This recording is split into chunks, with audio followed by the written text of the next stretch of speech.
الحمدللہ رب العالمین والصلاة والسلام علی سید الانبیاء والمرسلین وعلی آلہ وصحبہ اجمعین، اما بعد۔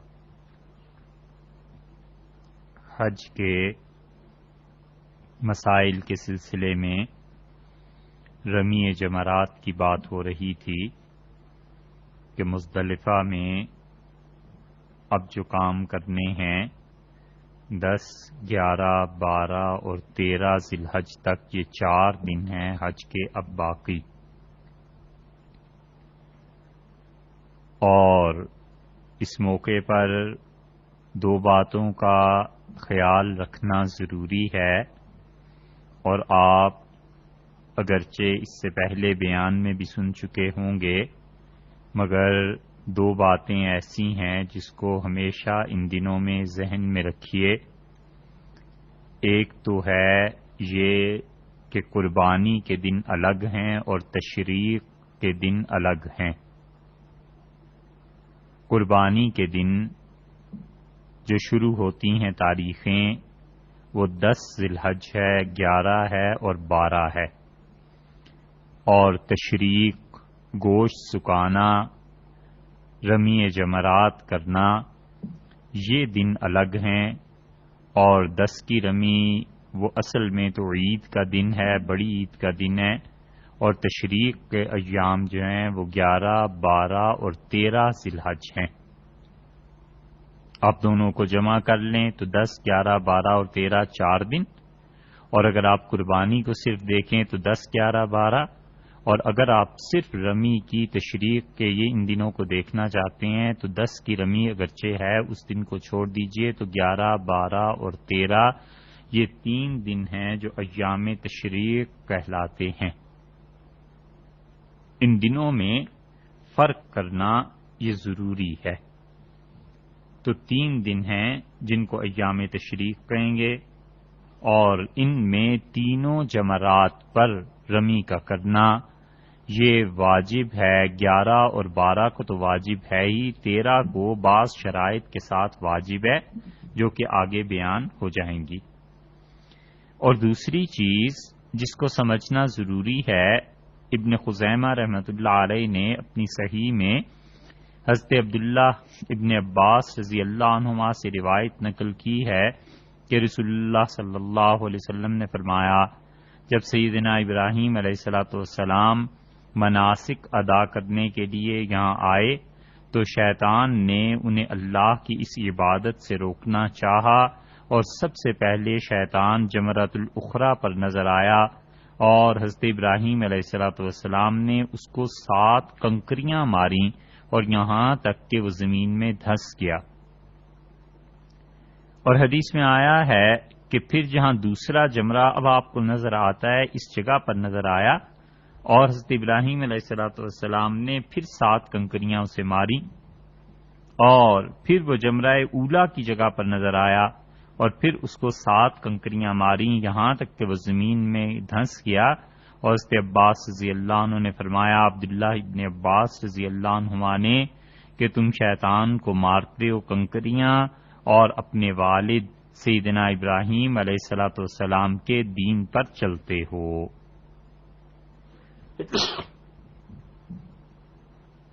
اس سے معلوم ہوتا ہے کہ اصل میں یہ جس جگہ پر حضرت ابراہیم علیہ السلام کو شیطان دکھائی دیا تھا وہ زمین ہے، وہ جگہ ہے۔ اس زمین پہ دکھائی دیا تو انہوں نے اٹھا کر اسے کنکر مارے۔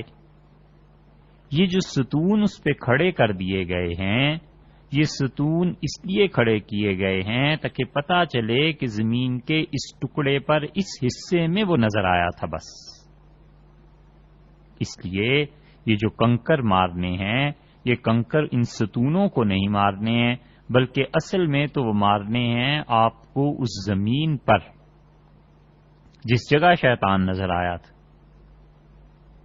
اسی لیے کنکر مارنے کے لیے جو سنت کے مطابق طریقے ہیں وہ آگے کو آ رہے ہیں، اور حضور اقدس صلی اللہ علیہ وسلم نے سنت کے مطابق یا حضور اقدس صلی اللہ علیہ وسلم نے جو چیزیں ارشاد فرمائی ہیں یا بتلائی ہیں وہ چیزیں ایسی ہیں کہ حضرت صلی اللہ علیہ وسلم نے گویا اس زمین پر کنکر مارے. اسی لیے حکم یہ ہے کہ کوئی بھی آدمی کنکر کو براہ راست سیدھا ستون پہ اگر مارے اور ڈر یہ ہے کہ وہ اچھل کے اس سے ٹکرا کر واپس آئے اور کنکر دور جا گرے تو اس انسان کی رمی نہیں ہوگی. اسی لیے آگے مسائل میں آ جائے گا کہ انسان مرد جو ہے وہ اپنا پورا ہاتھ اٹھائے آسمان کی طرف اور کنکر کو نیچے کی طرف جھکا کر زمین پہ مارے گا. اسی لیے اگر آپ دیکھیں گے تو اب جو ملٹی سٹوریز وہ بن گئی ہیں 2 یا 3 سٹوریز بن گئی ہیں کہ اوپر جا کے بھی آپ رمی کر سکتے ہیں اور شاید کوئی وقت آئے جب یہ 8-10 سٹوریز بنا دیں تو وہ جو ستون کو مارنا ہے وہاں بھی ستون میں اس طرح مارنا ہے کہ وہ نیچے جا کر اس زمین پر گرے اور جو سب سے فرسٹ فلور میں ہے سب سے نیچے زمین پہ ہیں وہ اس طرح ماریں گے کنکر کو کہ وہ زمین کی طرف جا کر کنکر گرے گا, زمین کی طرف جا کر اس کا رخ ہوگا تو لگے گا, کیونکہ حضور اقدس صلی اللہ علیہ وسلم نے بھی ایسے ہی رمی کی ہے اور یہ ستون اصل نہیں ہے بلکہ وہ زمین اصل ہے جہاں پہ حضرت ابراہیم علیہ الصلوۃ والسلام کو شیطان نظر آیا تھا. یہ دوسری بات ہے جو یاد رکھنی چاہیے. اور جس جگہ پر یہ نشانات لگے ہوئے ہیں یہ نشانات حضور اقدس صلی اللہ علیہ وسلم کے دور میں بھی تھے اور نبی کریم صلی اللہ علیہ وسلم کے دور میں سے ہونے کا مطلب یہ ہے کہ یہ چیز بالکل ٹھیک ہے. اگر ان میں کوئی بھی خرابی غلطی ہوتی تو حضرت صلی اللہ علیہ وسلم اپنے زمانے میں ان ستونوں کو گروا دیتے. اب ہم بات کرتے ہیں کہ ان 4 دنوں میں رمی کا وقت کیا ہے, اور یہ رمی کے مسائل میں پہلا مسئلہ یہ بھی ہے کہ یوم النحر جو ہے جس دن آپ نے قربانی کرنی ہے 10 ذی الحج کو, ابھی ہم 10 ذی الحج کی بات کر رہے ہیں, 10 ذی الحج کو صرف جمرہ عقبہ کی رمی کرنی ہے اور جمرہ عقبہ کا پہچاننا کچھ دشوار کچھ مشکل نہیں ہے, سب لوگ ادھر ہی جا رہے ہوتے ہیں. تو رمی کے جواز کا جو وقت شروع ہے یعنی جب کب سے آپ رمی کر سکتے ہیں, رمی ہو سکتی ہے طلوع صبح صادق اس کے بعد 10 ذی الحج کی جو صبح صادق ہوئی اس سے پہلے رمی جائز نہیں. اصولاً تو آپ مزدلفہ میں ہیں کیونکہ اس کے بعد آپ نے کرنا ہے وقوف. تو وقوف جو ہے وہ لازمی بات ہے, واجب ہے, ضروری ہے کہ آپ 10 ذی الحج کی صبح صادق کے بعد مزدلفہ میں رکے ہوئے. مزدلفہ سے کوئی آدمی چلتا ہے اور جلدی وہ چل کے پہنچ جاتا ہے مینا میں اور طلوع آفتاب ابھی نہیں ہوا, سورج نہیں دکھائی دیا, تو یہ اس انسان نے آ کے رمی کی اور اس نے رمی کی ہے یہ 10 کو سورج کے نکلنے سے پہلے, تو اس نے 2 غلطیاں کر لی. ایک غلطی تو اس نے یہ کی کہ مزدلفہ سے نکلا سنت کے خلاف کہ فوراً نکل آیا. حضور اقدس صلی اللہ علیہ وسلم تو تھوڑی دیر ٹھہر کے اس وقت تشریف لاتے تھے, مینا کی طرف چلتے تھے جب کچھ 5 منٹ کا گویا کہ وقفہ رہ جاتا تھا سورج کے طلوع ہونے میں. اور دوسری غلطی اس نے یہ کی کہ صبح صادق کے بعد یہ جو رمی کا وقت شروع ہو گیا تھا یہ طلوع آفتاب تک مکروہ وقت ہے. اس نے مکروہ وقت میں رمی کی لیکن رمی بہرحال ہو جائے گی. اور اگر اسے کوئی تیسرا مسئلہ بھی سن لیجئے, اسے کوئی عذر تھا, جیسے خواتین ہیں, بوڑھے ہیں, ان لوگوں نے جلدی فجر کی نماز پڑھ لی صبح صادق کے فوراً بعد مزدلفہ میں اور سواری لی اور جلدی مینا پہنچ گئے تاکہ لوگوں کے ہجوم کے ہونے سے پہلے پہلے یہ رمی سے فارغ ہو جائیں, تو یہ ان کے لیے کراہت بھی نہیں ہے, مکروہ نہیں ہے, کیونکہ حضور اقدس صلی اللہ علیہ وسلم سے ان کی اہلیہ حضرت سودا رضی اللہ عنہا نے اجازت چاہی تھی کہ وہ رمی پہلے لیں. رسول اللہ صلی اللہ علیہ وسلم نے انہیں رمی کی اجازت دے دی تھی. حضرت سودا رضی اللہ عنہا کے لیے جسی تھا اور بڑھاپا بھی تھا, اور بعض روایات میں آتا ہے کہ ان کے گھٹنوں میں تکلیف درد تھا, تو ان کے لیے پیدل چلنا جلدی دشوار تھا, تو انہوں نے چاہا کہ وہ پہلے آ کے رمی کر لیں, تو نبی کریم صلی اللہ علیہ وسلم نے اجازت دی تھی اور یہ اجازت اس کی دلیل ہے کہ اگر عذر ہو کسی انسان کو تو وہ رمی اس وقت میں کر سکتا ہے، خاص طور پہ اگر خواتین ساتھ ہوں تو پھر کراہت نہیں رہے گی۔ مگر عملاً اب یہ ہونا دشوار ہے کیونکہ لوگ سنت کی پیروی تو کرتے نہیں اور بھاگتے ہیں ایک دم سے مینا کی طرف اور مزدلفہ سے نکلتے ہیں اس وقت میں جو سنت کے خلاف ہے۔ تو بہرحال رمی کا وقت 10 ذی الحج کو شروع ہو گیا تھا صبح صادق کے بعد، اور وہ طلوع آفتاب سے پہلے پہلے مکروہ ہے، اور اس کے بعد جب یہ دوسرا وقت شروع ہوگا، اب سورج طلوع ہو گیا 10 ذی الحج کا، تو اب رمی کا مسنون وقت شروع ہوا سنت کے مطابق، اور وہ ہے سورج کے طلوع ہونے سے لے کے زوال تک۔ فرض کر لیجئے کہ 6 بجے شروع ہو تو اور 12 بجے زوال ہوتا ہے، تو یہ جو 6 گھنٹے ہیں آپ کے پاس، یہ 6 گھنٹے یہ مسنون وقت ہے۔ حضور اقدس صلی اللہ علیہ وسلم جب 10 ذی الحج کو مینا میں تشریف لائے تھے تو آپ نے آتے ہی سب سے پہلے رمی فرمائی تھی۔ یہ تو ہے مسنون وقت۔ زوال سے لے کے اب تیسرا وقت شروع ہوتا ہے۔ پہلا وقت مکروہ ہو گیا صبح صادق سے طلوع آفتاب، اور طلوع سے لے کے دن ڈھلے تک زوال نون، اس وقت تک یہ سنت کے مطابق ہو گیا۔ اب اس کے بعد تیسرا وقت شروع ہوا اور یہ وقت مباح ہے، جائز ہے، کوئی گناہ نہیں ہے۔ صبح تو گناہ تھا، صبح صادق سے طلوع آفتاب کے درمیانی وقفے میں کراہت تھی نا، پھر اس کے بعد سنت کا وقت آ گیا، وہ تو ثواب تھا۔ اب یہ ایسا وقت آ گیا ہے زوال سے لے کے سورج کے ڈوبنے تک اچھا خاصا وقت ہو جاتا ہے، اور آپ دیکھیے یعنی عام طور پہ وہاں زوال کے ساتھ ہی ظہر ہو جاتی ہے، تو ظہر سے لے کے مغرب تک کا یہ جو وقت ہے کئی گھنٹے بنتے ہیں، یہ وقت رمی کے لیے مباح ہے، جائز ہے، کوئی گناہ نہیں ہے، کوئی حرج نہیں۔ اس لیے اللہ تعالی جب حج کی توفیق دے تو آپ کوشش کیجئے کہ ہجوم میں مت جائیے، بھیڑ میں مت جائیے، یا تو آپ مسنون وقت کے لیے نکلیں، مزدلفہ سے مینا آ کے اپنے خیمے میں آرام کریں، 11 بجے نکلیے۔ اگر اس وقت بھی آپ سمجھتے ہیں رش زیادہ ہے، چھوڑ دیں اس سنت کے مطابق کے وقت کو، مباح وقت میں آ جائیے، اور مباح وقت جو 10 ذی الحج کو ہے وہ آپ کے لیے ہے سورج کے زوال سے لے کے سورج کے ڈوبنے تک، یہ وقت جائز ہے، درست ہے، کوئی حرج نہیں ہے، اس میں کوئی گناہ کی بات نہیں ہے۔ اس لیے اتنا زور دے رہے ہیں ہم رمی کی ان معاملات پہ کہ آپ سب جانتے ہیں کہ کئی سالوں سے یہ خبریں آتی ہیں کہ رمی میں اس سال 200 آدمی شہید ہو گئے، اس سال اتنے آدمی شہید ہو گئے۔ یہ سب بنیادی طور پہ وجہ ہے جہالت۔ اگر لوگوں کو علم ہو جائے کہ رسول اللہ صلی اللہ علیہ وسلم کتنے آسان دین کے ساتھ اللہ نے بھیجا تھا، اور اللہ کو بھی تو معلوم تھا کہ آخری زمانے میں لاکھوں لوگ حج کیا کریں گے، اللہ نے اسی لیے وقت میں اتنی گنجائش اور وسعت رکھی ہے۔ اب کوئی اللہ کے حکم پہ نہ عمل کرنا چاہے اور مسائل کو سمجھے بغیر ہی اپنی خواہش کے مطابق دین کو ڈھالنا چاہے تو وہ جیے یا مرے، اللہ کو اس کی کیا پرواہ ہے۔ ہمیشہ مسائل سیکھ کے پھر عمل کرنا چاہیے، اس لیے کہ اللہ کا قرب مسائل پر عمل کرنے سے حاصل ہوتا ہے۔ دین اپنے نفس کی خواہشات، اپنے چاؤ تمنا ارمان پورے کرنے کا نام نہیں ہے۔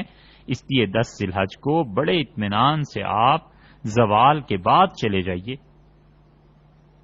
ظہر کے بعد چلے جائیے، عصر کے بعد چلے جائیے، مغرب سے بہرحال پہلے تو یہ جو مغرب سے پہلے تک کا وقت ہے، یا مغرب تک سمجھ لیجئے جو وقت ہے، یہ بغیر کراہت کے ہے، کوئی مکروہ نہیں ہے، جائز ہے۔ اب چوتھا وقت آیا، پہلا وقت مکروہ تھا، دوسرا وقت سنت کے مطابق تھا، تیسرا مباح ہو گیا، چوتھا وقت جو ہے یہ مکروہ اب پھر شروع ہوا جب سورج ڈوب گیا 10 ذی الحج کا۔ تو اب اس سے لے کے اگلے دن 11 ذی الحج جسے آپ کہتے ہیں، اس کی صبح صادق تک یہ پوری رات آپ کے پاس پڑی ہوئی ہے، یہ سارا وقت مکروہ ہے رمی کے لیے۔ لیکن مکروہ کن کے لیے ہے؟ ان کے لیے جو ہمت کر سکتے تھے دوپہر میں جا کے رمی کر سکتے تھے. عورتوں کے لیے مکروہ نہیں ہے، بوڑھوں کے لیے مکروہ نہیں ہے، بچوں کے لیے مکروہ نہیں ہے.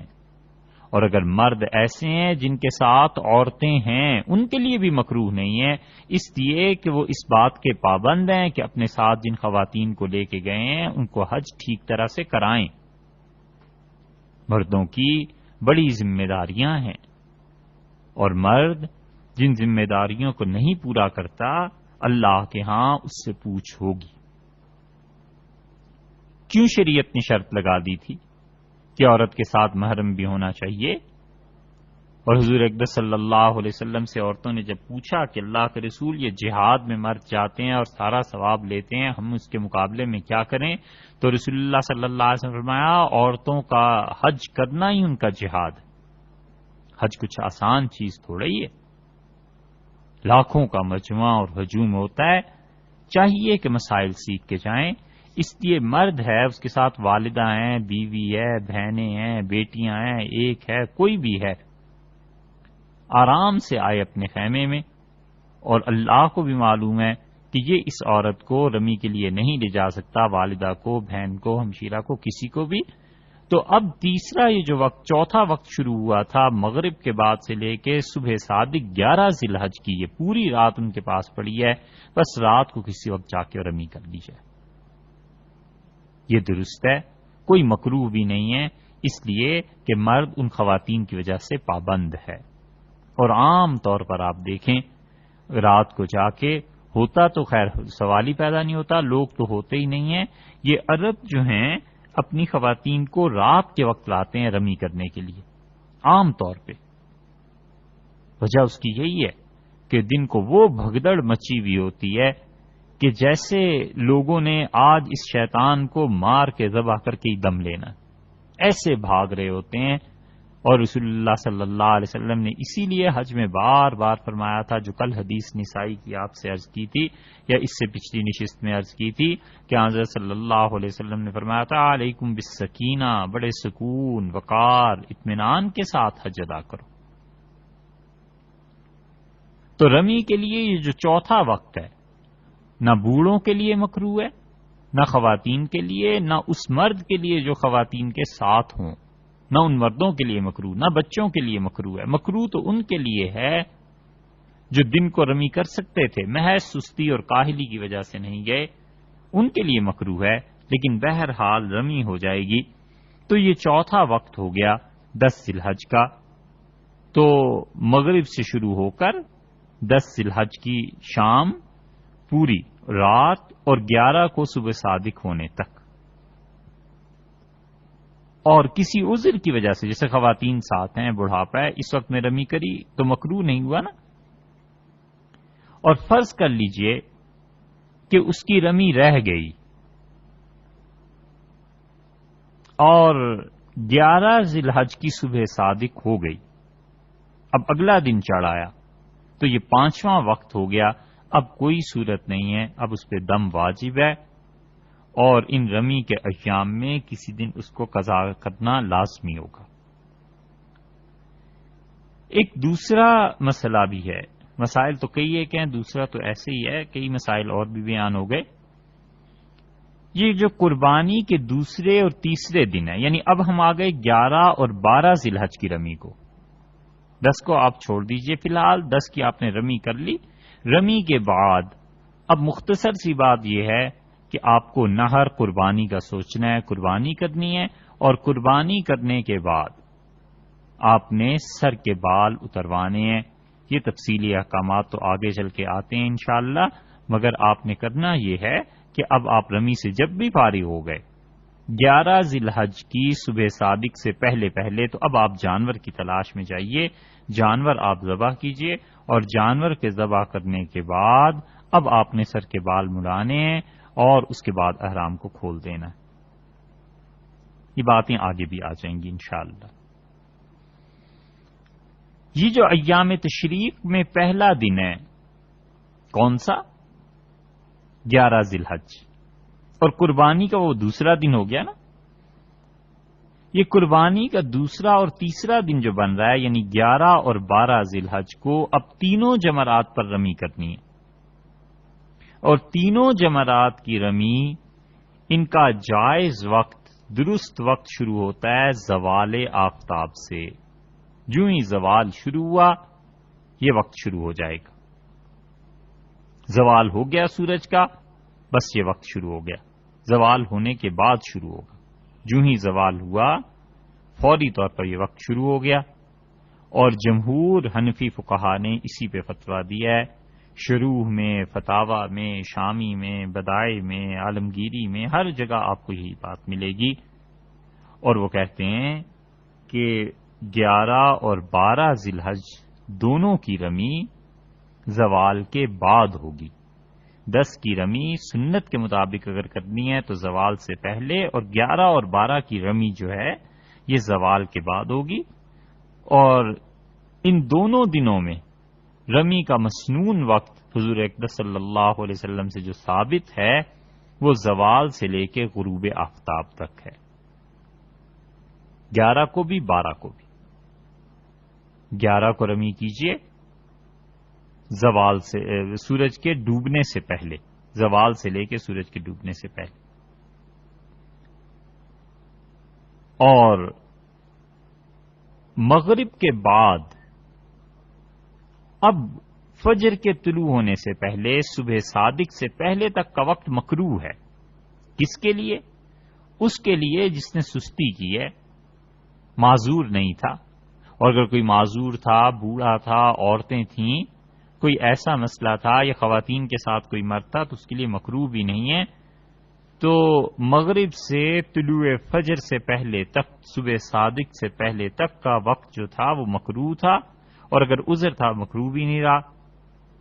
اور جب فجر طلوع ہو گئی 11 ذی الحج کی، تو جیسے 10 ذی الحج کے رات گزری تھی اور 11 کی ہو گئی تھی، اب 11 کی رات گزر کے اگر 12ویں ذی الحج شروع ہو گئی تو ہمارے امام صاحب امام ابو حنیفہ رحمۃ اللہ علیہ کے نزدیک رمی کا وقت ختم ہو گیا، اور اس انسان کو قضا اور جزا دونوں چیزیں کرنی پڑیں گی، دم بھی دینا پڑے گا اور اس رمی کی قضا بھی کرنی پڑے گی۔ آئندہ کو مسائل آتے ہیں۔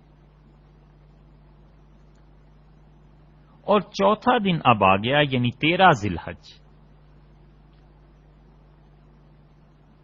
اور اس میں 11 کو بھی خواتین کو رات کو لے جائیے رمی کرنے کے لیے۔ البتہ 12 کی ذی الحج کی احتیاط کرنی پڑے گی۔ وہ احکامات آگے آتے ہیں کہ 12 ذی الحج کی رمی جو ہے وہ غروب آفتاب سے پہلے پہلے آپ نے مینا کی حدود سے نکل جانا ہے، اور اگر مینا کی حدود سے نہیں نکلے تو پھر مسئلہ آگے بیان ہوتا ہے، پھر آپ کو کچھ اور چیزیں کرنی پڑیں گی۔ چوتھا روز یعنی 13 ذی الحج کو جو رمی کرنی ہے، اگر آپ نے 12 ذی الحج کے بعد بھی مینا میں رکنا ہے تو 13 ذی الحج کو تینوں جمروں پر رمی کرنے کا وقت صبح صادق سے شروع ہو کے مغرب تک ہے۔ 12 ذی الحج کی رات گزری، صبح صادق ہو گئی، اب صبح صادق سے مکروہ وقت شروع ہوتا ہے اس رمی کا، اور یہ جائے گا زوال تک 13 ذی الحج کی، اور 13 ذی الحج کو زوال کے فوراً بعد اس کا وقت شروع ہو جائے گا، جو سنت کے مطابق ہے۔ حضور اقدس صلی اللہ علیہ وسلم جب تشریف آوری ہوئی تھی یہاں مینا میں تو آپ 12 ذی الحج کے بعد والی رات بھی رہے تھے، اور 13 ذی الحج کو رسول اللہ صلی اللہ علیہ وسلم نے رمی فرمائی تھی زوال کے بعد۔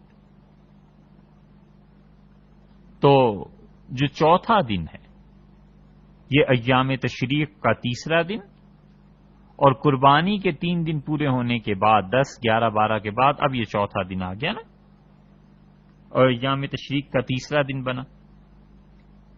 تو زوال کے بعد سے غروب آفتاب تک مسنون وقت ہے، اور کوئی نہیں ہوتا۔ اگر فرض کر لیں 20 لاکھ آدمیوں نے حج کیا ہے تو 200 آدمی بھی شاید نہیں رکتے۔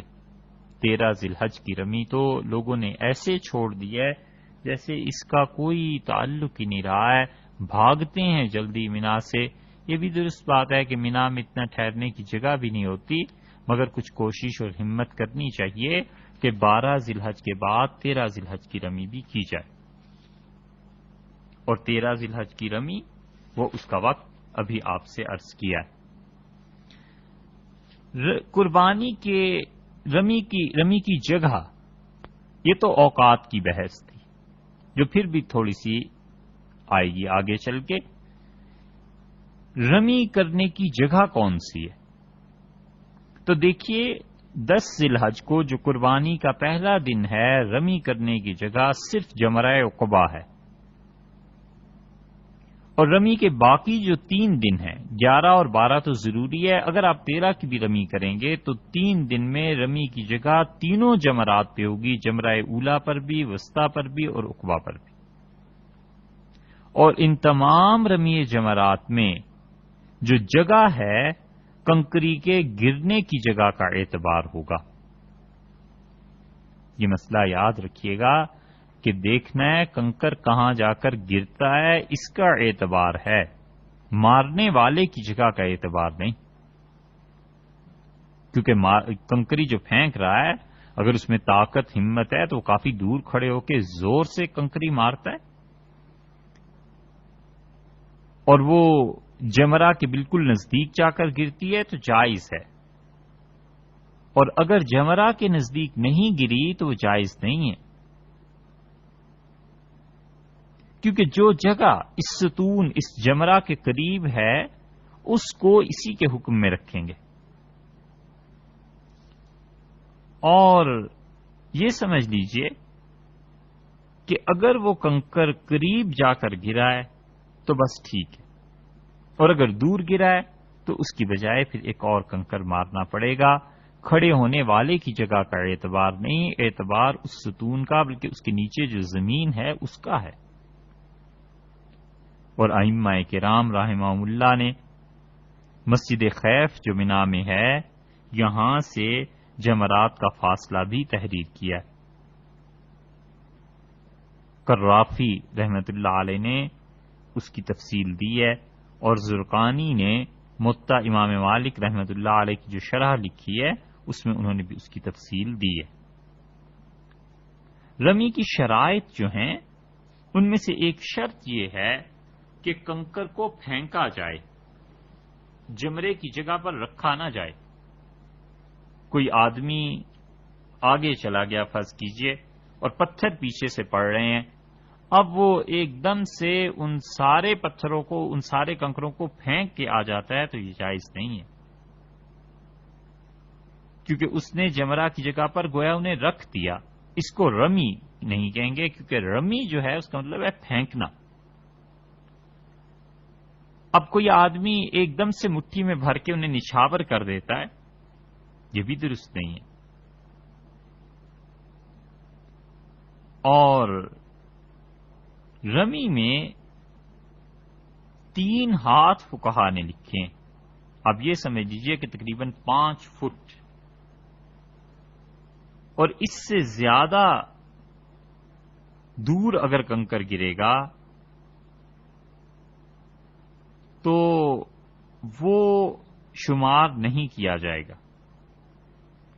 اور اصل چیز انہوں نے یہ لکھی ہے کہ 3 ہاتھ یا اس سے زیادہ دور سے کنکر پھینکی جائے تو یہ رمی ہے،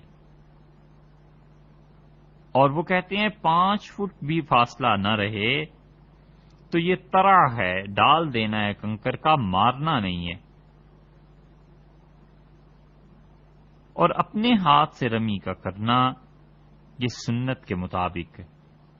فرض کیجئے کوئی وقت ایسا آ جائے جب لوگ کوئی ایسا آلہ ایجاد کر لیں کہ دور سے کھڑے ہو کے اسے چلایا، اور جیسے گولی لگتی ہے ایسی کوئی چیز ہو جائے تو یہ جائز نہیں ہوگا۔ رمی کو اپنے ہاتھ سے اس کنکر کو پھینکنا یہی درست ہے۔ اور جس جگہ یہ جمرہ کا ستون کھڑا ہے اس کے ارد گرد کی جگہ بھی رمی کی جگہ ہے۔ خود ستون جیسے کہ پہلے عرض کیا یہ جمرہ رمی کی جگہ نہیں ہے، کیونکہ وہ ستون جو ہے یہ تو علامت ہے اس بات کی کہ سیدنا ابراہیم علیہ الصلوۃ والسلام کو یہاں پر وہ شیطان نظر آیا تھا۔ تو تو اگر کنکر اس ستون کے ارد گرد گریں گے تو یہ کافی ہے. اور فرض کر لیجئے کسی نے کنکر مارا اور وہ ستون کے ساتھ ہی لگ گیا اور نیچے نہیں گرا جا کے، اور تو ظاہر ہے کہ دور ہونے کی وجہ سے وہ کافی اور جائز نہیں. اور فقہا نے جمار پر بحث کی ہے کہ جمرہ کی جمع ہے، اور وہ کہتے ہیں کہ پتھر کی چھوٹی چھوٹی کنکریوں کو جمرہ کہتے ہیں. اور یہ بھی لکھتے ہیں کہ بہت سے لوگ جو رمی کرتے ہیں وہاں پر ہزاروں کے حساب سے کنکر جمع ہو جاتے ہیں. تو اب کسی انسان نے ستون کو مارا اور اس کی بجائے لگنے کے وہ نیچے جا گرا اس زمین پہ، تو کہتے ہیں یہ درست ہے، اس کی رمی ہو جائے گی. اور جمرات کی علامت کے لیے یہ ستون حضور اقدس صلی اللہ علیہ وسلم کے زمانے میں تھے. اور فقہا نے اصول کی بات لکھی ہے کہ جو چیز جس طرح پر تھی جب تک کہ اس کے خلاف صحیح حدیث سے ثابت نہ ہو جائے اس کو اسی طرز پہ باقی رکھا جائے گا. اور مالکی فقہا نے خاص طور پر اس بات پر زور دیا ہے کہ وہ کہتے ہیں ستون کے نیچے کی جگہ کا نام جمرہ ہے. تو اس لیے جب آدمی پھینکے گا کنکر تو چاہیے کہ اس کے ہاتھ کا رخ پورا اوپر ہاتھ اٹھا کے پھر اس کے بعد وہ اس طرح پھینکے کہ وہ گویا اس کی جڑ میں جا کے ستون کی کنکر لگے. اور انسان اپنے فعل سے اسے گرائے گا. اور ہر جمرے پر 7 کنکر الگ الگ مارنے ہیں. اگر ایک سے زیادہ 2 کنکر مثلاً اس نے پھینک دیے یا 7 کنکر ایک ہی دفعہ میں پھینک دیے تو یہ 7 ایک کنکر شمار ہوں گے، ایک پتھر شمار ہوگا. اور حضور اقدس صلی اللہ علیہ وسلم کی سنت کی مخالفت کی وجہ سے یہ فعل مکروہ بھی ہوگا. اسی لیے کرمانی رحمۃ اللہ نے لکھا ہے کہ اگر سب کنکر کسی آدمی نے ایک ساتھ پھینک دیے تو وہ ایک گنا جائے گا اور 7 دفعہ میں اس نے مارنا ہے. اگرچہ وہ کنکر جو ہیں وہ ایک ہی جگہ پر جا کر گرے اس کی کوئی پرواہ نہیں ہے، مگر انسان تینوں جمرات پر 7 کنکر الگ الگ مارے گا. رمی کا خود کرنا یہ ضروری ہے، واجب ہے. یہ مسئلہ اچھی طرح سنیے غور سے. ہزاروں، سینکڑوں نہیں ہزاروں لوگ ایسے ہیں جو رمی جمرات میں اپنے خیموں میں بیٹھے رہتے ہیں، کسی جانے والے کو پتھر دے دیے اور کہا میری طرف سے رمی کر دینا. یاد رکھیے رمی کی شرائط میں سے ہے. رمی کی جو 8 شرائط فقہا نے لکھی ہیں ان 8 شرائط میں سے ایک شرط یہ لکھی ہے کہ رمی خود کرنا. قدرت کے باوجود بغیر عذر کے رمی میں نیابت یعنی کسی دوسرے سے رمی کرانا جائز نہیں. ایک آدمی اچھا خاصا ہے، کوئی مسئلہ نہیں ہے، عورت ہے اس کو کوئی مسئلہ نہیں ہے، شریعت نے اوقات میں گنجائش رکھی ہے اور وہ کہتی ہے کہ میری طرف سے بیٹے کو کہتی ہے کہ جاؤ رمی کر رہا، اس کی رمی نہیں ہو سکتی. آدمی ہے اور وہ کہتا ہے ہجوم بہت زیادہ ہے تو شریعت نے کہا ہے انتظار کرو، ظہر کے بعد چلے جانا 10 ذی الحج کو، اور 11 اور 12 ذی الحج کو ظہر سے لے کے مغرب تک کا اتنا وقت ہے، اس میں کسی بھی وقت چلے جاؤ. اور 11 ذی الحج کو تو اور بھی وقت ہے کہ اگلے دن 12 کی صبح صادق تک ہے. تو یاد رکھیے ہمیشہ کہ بغیر عذر کے رمی میں نیابت یعنی کسی دوسرے شخص سے کرانا جائز نہیں، البتہ عذر ہو. عذر کیا ہے؟ تو وہ جائز ہو جائے گی نیابت. عذر یہ ہے کہ کسی مریض کی طرف سے یا غش آ گئی کسی انسان کو، بے ہوش ہے، ناسمجھ بچہ ہے، وہاں پاگل ہو گیا ہے کوئی آدمی، مجنوں ہو گیا ہے. ان ساری صورتوں میں تو عذر ہے کہ دوسرا شخص جا کر اس کی طرف سے رمی کر دے. اور اگر اس کا مرض ایسا نہیں ہے جس مرض میں وہ جائے تو اسے کوئی نقصان پہنچنے کا خطرہ ہو، اگر اس کا کوئی ایسا مرض نہیں ہے تو اس مریض کو خود جانا پڑے گا، کیونکہ ہجوم کا ہونا نہ ہونا کوئی عذر نہیں ہے۔ شریعت نے اوقات میں بڑی گنجائش رکھی، حتیٰ کہ فقہا کہتے ہیں کہ مریض کو لے جایا جائے گا اور کنکر اس شخص کے ہاتھ پر رکھ دیا جائے تاکہ وہ خود اس کو جمرہ میں پھینک دے، یا اس کا ساتھی جو بھی اس کے ساتھ ہو اس کا ہاتھ پکڑ کر پھینکوا دے۔ اور مریض سے مراد کیا ہے؟ مریض سے یہ تھوڑا ہی مراد ہے کہ کسی انسان کو شوگر ہو جائے تو اپنی نیابت میں کسی کو دے دے، کسی کو بلڈ پریشر ہو گیا تو نیابت میں دے دیا، سر درد ہو گیا تو نیابت آ گئی۔ مریض سے مراد فقہا نے لکھی ہے کہ ایسا مرض ہو جائے کہ مریض کھڑے ہو کر نماز نہ پڑھ سکے، بس یہ ہے کرائٹیریا، یہ ہے معیار۔ وہ کہتے ہیں جو آدمی کھڑے ہو کر مرد یا عورت نماز نہیں پڑھ سکتے، ان کے متعلق ہم مانیں گے کہ ایسا مریض ہے جو رمی کے لیے جائے گا تو دشواری پیش آ جائے گی، اور اگر وہ کھڑے ہو کر نماز پڑھ سکتا ہے تو اس کو رمی خود کرنی پڑے گی، اس کی نیابت جائز نہیں۔ جو اس کے لیے رمی کرے گا وہ بھی گناہگار ہوگا، اور یہ جو صاحب بھیج رہے ہیں پتھر اپنی طرف سے یہ بھی گناہگار ہوں گے۔ سینکڑوں نہیں ہزاروں لوگ رمی میں نیابت کرا دیتے ہیں۔ یاد رکھیے حنفی فقہا کے ہاں کم سے کم یہ درست نہیں۔ اسی طرح وہ کہتے ہیں کہ کوئی ایسا شخص ہے جو سوار ہو کر رمی نہیں کر سکتا، حتیٰ کہ کوئی دوسرا شخص اٹھا کر لے جائے تب بھی رمی نہیں کر سکتا، اب اس کے لیے جائز ہے کہ اپنا نائب بنا دے کسی کو۔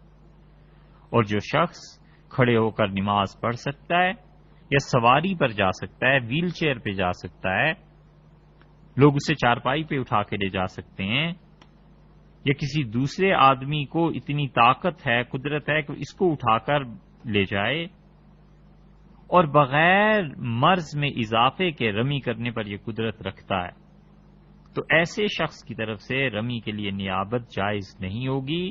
چاہیے کہ یہ آدمی جائے، کیونکہ یہ کھڑے ہو کے نماز پڑھ سکتا ہے اور یہ انسان سوار ہو سکتا ہے۔ اور اگر فرض کیجئے کوئی سواری نہیں ملتی، اٹھانے والا شخص بھی نہیں ملتا، تو پھر اس انسان کے لیے نیابت جائز ہو جائے گی۔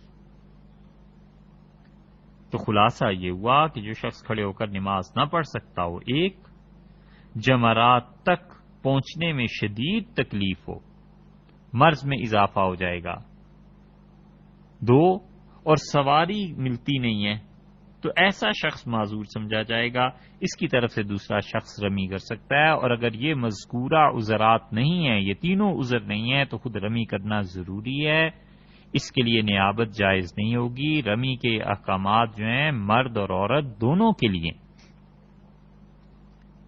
اور عورتوں کے لیے رات کو رمی کرنا افضل ہے۔ ہمیشہ یہ مسئلہ یاد رکھیے کہ عورتوں کے لیے رات کو رمی کرنا افضل ہے، تو رات کو رمی کریں، رات کو چلی جائیں، 10 کو 11 کو۔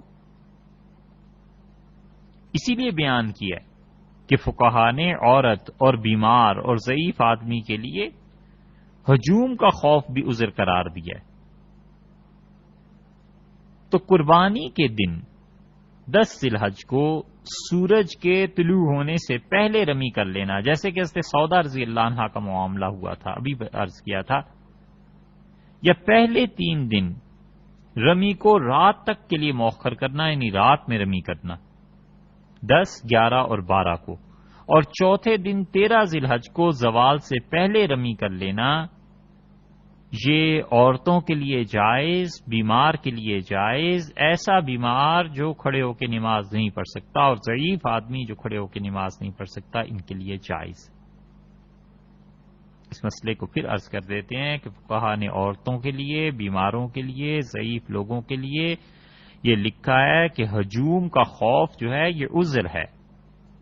خواتین گھبراتی ہیں کہ اس مجمع میں وہ کہاں جائیں، تو وہ کہتے ہیں 10 ذی الحج کو سورج کے نکلنے سے پہلے اور صبح صادق کے بعد رمی کر لیں تو بھی جائز ہے ان سب کے لیے. اور پہلے 3 دن رمی کو رات تک کے لیے مؤخر کرنا، یعنی 10 کو بھی وہ عورتیں رات تک، انہوں نے ان تینوں نے، بیمار نے، ضعیف نے اور عورت نے، 10 کو، 11 کو اور 12 کو، اگر بشرطے کے 12 کو تو اس شرط میں کہ 13 کو انہوں نے پھر رمی کرنی ہے، تو یہ رات تک مؤخر کر دیں رمی کو، جائز ہے، مکروہ بھی نہیں ہے. اور چوتھے دن 13 ذی الحج کو رمی اصل میں تو کرنی تھی سنت کے مطابق زوال کے بعد، مگر زوال سے پہلے کر لی، یہ بھی ان کی طرف سے جائز ہے. اور ان کی طرف سے ان صورتوں میں نیابت کو فقہا نے جائز قرار نہیں دیا. فقہا کہتے ہیں اتنا وقت اللہ نے دیا عورتوں کو اور عورتوں کے لیے افضل قرار دیا ہے کہ رات کو جا کے وہ رمی کریں، تو کیوں خام خواہ ان کی نیابت کی جائے. اس لیے اگر یہ لوگ ہجوم کے خوف کی وجہ سے رمی نہیں کریں گے اور یہ دے دیں اپنے بیٹوں کو، بھائیوں کو، شوہر کو کہ میری طرف سے رمی کرانا، تو یاد رکھیے ان پر فدیہ لازم آئے گا. ان کے لیے ضروری ہے کہ یہ فدیہ ادا کریں. بڑی کوتاہی کی بات ہے. اس لیے احتیاط اسی میں ہے کہ آپ کسی کی طرف سے بھی نائب بن کر رمی کیجیے ہی نہ، بس اپنی رمی کریں. اور اگر خواتین آپ کے ساتھ ہیں تو خواتین کی حفاظت کی وجہ سے رات کو ان کا رمی کرنا افضل ہے. آپ خود بھی رات کو رمی کیجیے اور مت کسی کے کنکر لے کے جائیے، وگرنہ آپ گناہ گار ہوں گے اور وہ تو صاف فدیہ ادا نہیں کریں گے، وہ تو ہوں گے ہی ہوں گے. اسی طرح فقہا نے رمی کی 7ویں شرط یہ لکھی ہے کہ وہ زمین کی جنس سے ہوں، یعنی پتھر ہوں، زمین کی کوئی چیز ہو.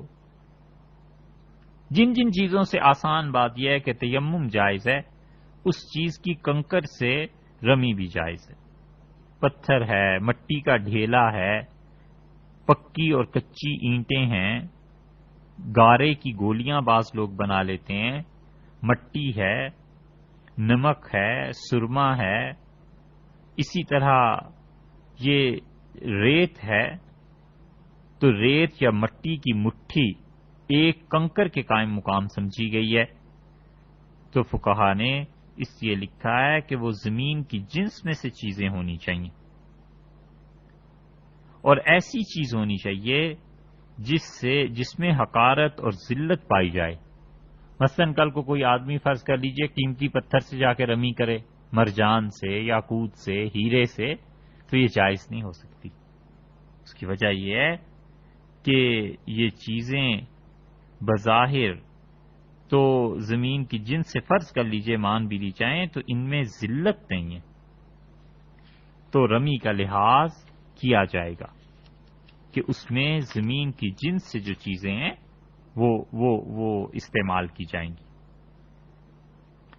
رمی کا رکن ہے ایک، اور وہ یہ ہے کہ اکثر کنکر مارے جائیں گے، یعنی 7 کنکر میں سے 4 یا زیادہ سے زیادہ کنکریوں کا مارنا یہ رکن ہے، ضروری ہے.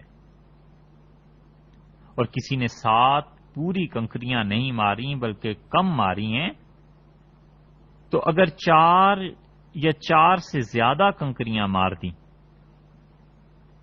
تو باقی کتنی رہ گئیں؟ 3 یا اس سے کم جیسے 2، تو اس پہ جزا واجب ہوگی. جزا واجب ہونے کا مطلب یہ ہے کہ جتنے کنکر اس نے چھوڑ دیے ہیں نا، 3 رہ گئے تھے، تو اسے چاہیے کہ 2.25 کلو گندم اللہ کی راہ میں وہاں صدقہ کرے. نصف صاع یہ کہلاتا ہے،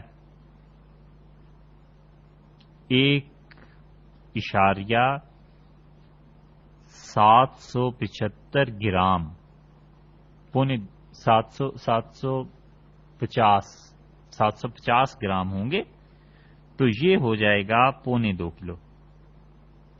تو نصف صاع گندم جو ہے یہ اتنا کرنا چاہیے کہ ہر کنکر کے بدلے میں نصف صاع گندم کا دینا یہ واجب ہے. 4 کنکر مارے اور پھر بھاگ گیا یا کوئی عذر پیش آ گیا تو اس کے ذمے 3 کنکر رہ گئے تھے. اب اس حساب سے اتنے وہ پیسے اور اتنی گندم یا اس کے برابر کے پیسے وہ دے گا، صدقہ کرے گا، تو یہ رمی صحیح اور جائز ہو جائے گی. اور اگر اکثر حصہ چھوڑ دیا، یعنی 4 کنکر، 7 میں سے 4 اکثر ہے نا، تو 4 یا 4 سے زیادہ کنکر چھوڑ دیے تو رمی صحیح سمجھی ہی نہیں جائے گی. جیسے 2 کنکر مار کے بھاگ گئے، 3 مارے، تو یہ سمجھا جائے گا کہ اس نے بالکل رمی نہیں کی اور اس پر دم واجب ہو جائے گا، جیسے کہ کل کنکر چھوڑ دینے پہ دم واجب ہے. مثلا کسی آدمی نے رمی سرے سے کی ہی نہیں، 7 کنکر چھوڑ دیے، تو اس پہ ایک جانور کا ذبح کرنا واجب ہو جائے گا. اور اسی طرح وہ آدمی بھی ہے جس نے 2 یا 3 کنکر پھینکے اور باقی نہیں پھینکے، تو اکثر کنکر پھینکنا یہ ضروری. اور رمی کے واجبات میں ہمارے حضرت امام ابو حنیفہ رحمۃ اللہ علیہ کے نزدیک رمی کو حلق پر مقدم کرنا چاہیے. یعنی سب سے پہلے رمی ہے، اور رمی کے بعد امام صاحب رحمۃ اللہ علیہ فرماتے ہیں کہ حلق ہے، رمی کے بعد نہر ہے، قربانی ہے. تو امام صاحب رحمۃ اللہ علیہ کے نزدیک رمی کو سر منڈانے پر ترجیح ہے، سب سے پہلے یہ ہوگا. تو ایک بات تو یہ، اور دوسرے وہ کہتے ہیں کہ قربانی پر بھی، حنفی فقہا کہتے ہیں کہ قربانی سے بھی پہلے رمی. سو رمی کے پہلے دن یعنی 10 ذی الحج کو جمرہ عقبہ کی رمی سر منڈانے سے پہلے کرنا امام ابو حنیفہ رحمۃ اللہ علیہ کے نزدیک واجب ہے. وہ شخص چاہے مفرد ہے، قارن ہے، تمتع ہے، 3 حج کی قسمیں تھی نا، اب پتہ چلے گا کہ آپ نے کون سا احرام باندھا تھا. اب سوچ لیجئے کہ وہ کہتے ہیں امام ابو حنیفہ رحمۃ اللہ علیہ کہ 3 چیزوں میں ترتیب واجب ہے، کہ سب سے پہلے رمی، پھر اس کے بعد نہر یعنی قربانی، اور اس کے بعد حلق. لیکن جس نے حج افراد کا احرام باندھا ہے اس پر تو قربانی واجب نہیں. حج افراد کا احرام اگر کسی نے باندھا ہے تو اس پہ تو قربانی واجب نہیں نا. تو دم شکر کی بجائے اگر رمی کرتا ہے اور رمی کے فوراً بعد سر منڈا دیتا ہے تو بس ٹھیک ہے. وہ تو اگر جانور ذبح کرتا اللہ کے لیے تو اچھی بات تھی، نہیں کیا نہ صحیح. جو چیز اللہ نے ضروری قرار نہیں دی، کسی آدمی کا حق نہیں بنتا یہ کہ وہ اللہ کے دین میں اپنے پاس سے اسے ضروری قرار دے. تو جو افراد کا حج ہے، حج افراد میں مفرد پر چونکہ ذبح واجب نہیں ہے، تو اس کے حق میں 10 ذی الحج کو 2 چیزیں، کیا؟ رمی کرنا، اور رمی کے بعد وہ حلق کر دے یعنی سر کے بال اتروا دے. اور اگر وہ قارن ہے، قران کا حج کیا ہے یا تمتع کا حج کیا ہے، تو اس کے ذمے 3 چیزیں آج کے دن میں واجب ہیں: رمی کرنا، اور رمی کے بعد نہر یعنی قربانی، اور قربانی کے بعد سر کے بال اتروانے. اور یہ جو کنکر کا ذکر ہم نے کیا ہے کہ اکثر حصے، تو جو اکثر حصے ہیں ان میں کنکریاں مار کے تعداد کا پوری کرنا واجب ہے. یعنی پہلے دن 4 کنکریوں کے بعد 3 کنکریاں مزید مارنی ہے اور 7 پوری کرنی ہے 10 ذی الحج کو. اور باقی دنوں میں آپ نے چونکہ 21 کنکریاں مارنی ہیں، تو 21 کنکریاں جو ہیں ان میں 11 کنکریاں جو ہیں یہ اکثر حصہ ہے، اور مزید 10 کنکر مار کر 21 کو پورا کرنا ہے. 3 جمرات ہیں نا، تو اب آپ جب رمی کریں گے 11 کو، 12 کو، اور اگر فرض کر لیجئے آپ 13 کو بھی کرتے ہیں، تو یہ تینوں رمی جو ہے یہ تینوں جمرات پہ ہوگی. تو ایک ایک جمرے پر جب 7 کنکریاں ماریں گے تو 21 ہو گئیں. 21 میں سے اکثر حصہ پورا کرنا ضروری تھا، تو جو اکثر حصہ آپ نے پورا کیا تو 11 ہو گئیں. تو کسی نے پہلے دن 7 کنکریوں میں سے فرض کر لیجئے کہ 3 یا اس سے کم کنکریاں ترک کر دیں، یا باقی دنوں میں 21 میں سے 10 کنکریاں چھوڑ دیں، 9، 8، 7 جو کم درجے کی ہیں، تو ہر کنکر کے بدلے میں وہ نصف صاع گندم دے گا. یعنی وہی چیز جو آپ سے پہلے عرض کی ہے کہ وہ اتنی گندم کا صدقہ کرے گا. اور رمی میں کچھ چیزیں سنت کے مطابق کرنی چاہیے. کنکریاں مسلسل پھینکنا یہ حضور اقدس صلی اللہ علیہ وسلم کی سنت ہے، اس لیے اس کو ترک نہ کرے۔ ایک کنکر مار لیا، دو چار مار لیے، پھر اس کے بعد کسی اور کام میں لگ گئے، پھر تین کنکر پھر جا کے مارے، تو یہ بغیر وجہ کے درمیان میں یہ جو اس نے وقفہ کیا ہے یہ وقفہ درست نہیں ہے۔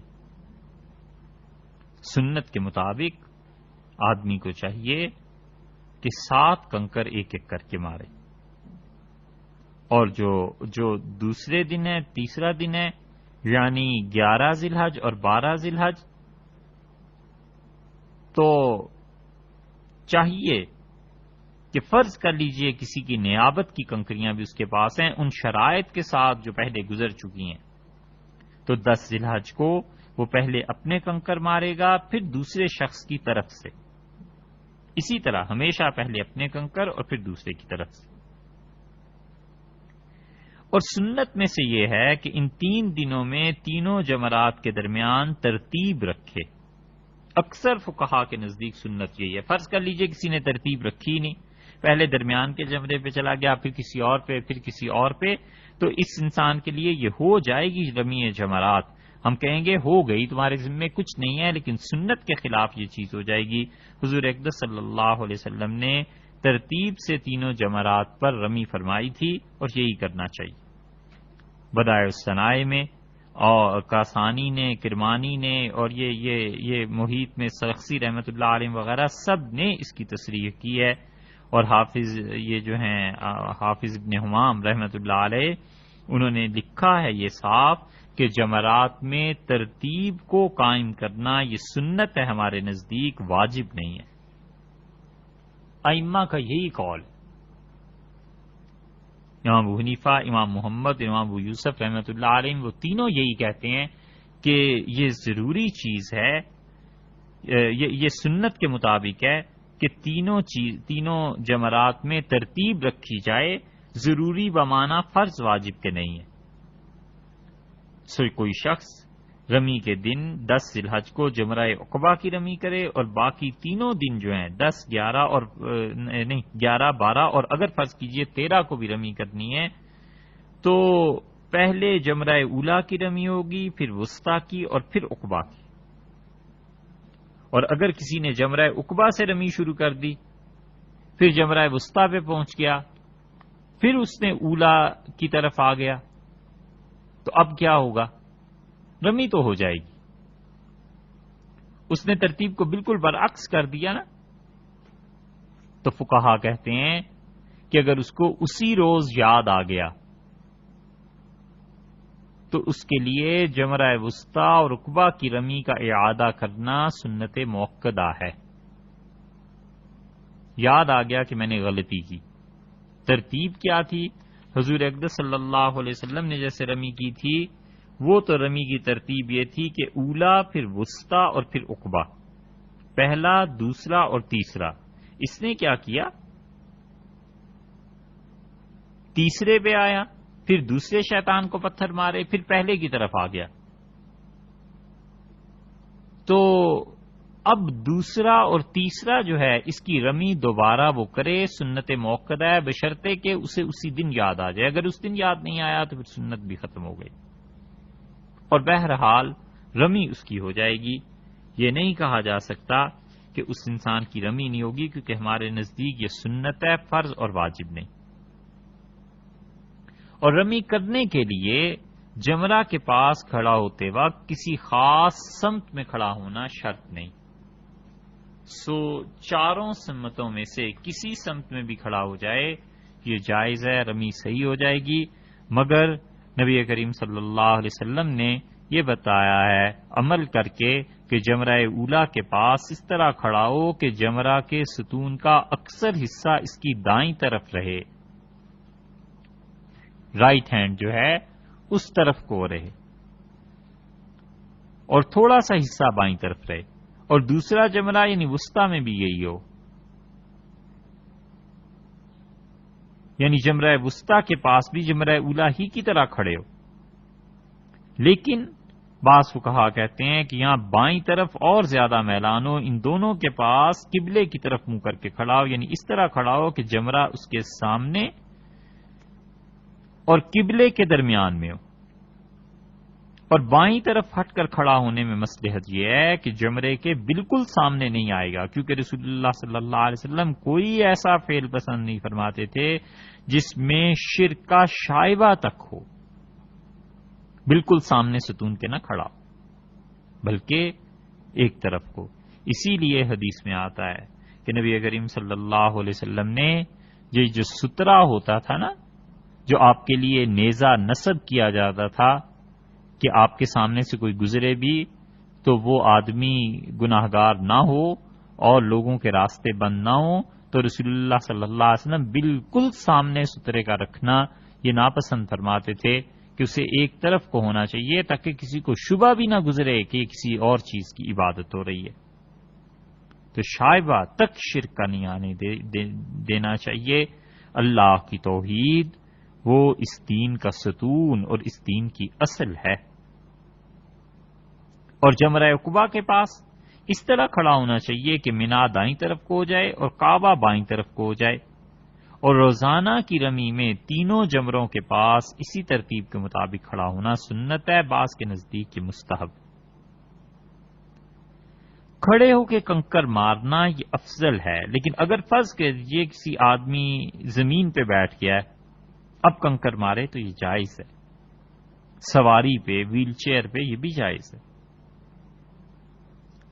اور اصول کی بات یاد رکھنی چاہیے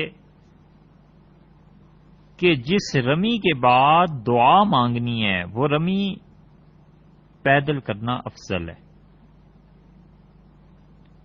اور یہ امام ابو یوسف رحمۃ اللہ علیہ کا فتویٰ ہے۔ صاحب ہدایہ نے بھی اسی پہ فتویٰ دیا ہے، اور قاضی خان نے بتایا ہے رحمۃ اللہ علیہ نے کہ امام ابو حنیفہ رحمۃ اللہ علیہ کا فتویٰ بھی یہی تھا۔ اور بعض فقہا کہتے ہیں کہ رمی پیدل چل کے کرنا تواضع اور خشوع اور خضوع کے قریب ہے، اس لیے رمی میں سواری کا استعمال کرے ہی نہ، اور رسول اللہ صلی اللہ علیہ وسلم کا سوار ہونا اس لیے تھا کہ تاکہ لوگوں کو پتہ چل جائے کہ نبی کریم صلی اللہ علیہ وسلم نے رمی کیسے کی۔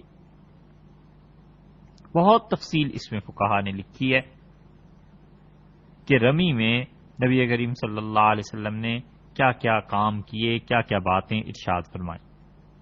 ابن نجیم رحمۃ اللہ علیہ نے بحر الرائق میں لکھا ہے کہ وہ کہتے ہیں کہ رسول اللہ صلی اللہ علیہ وسلم کا اتباع ضروری ہے، اور پھر انہوں نے اس کے مطابق مسائل لکھے، اور چاہیے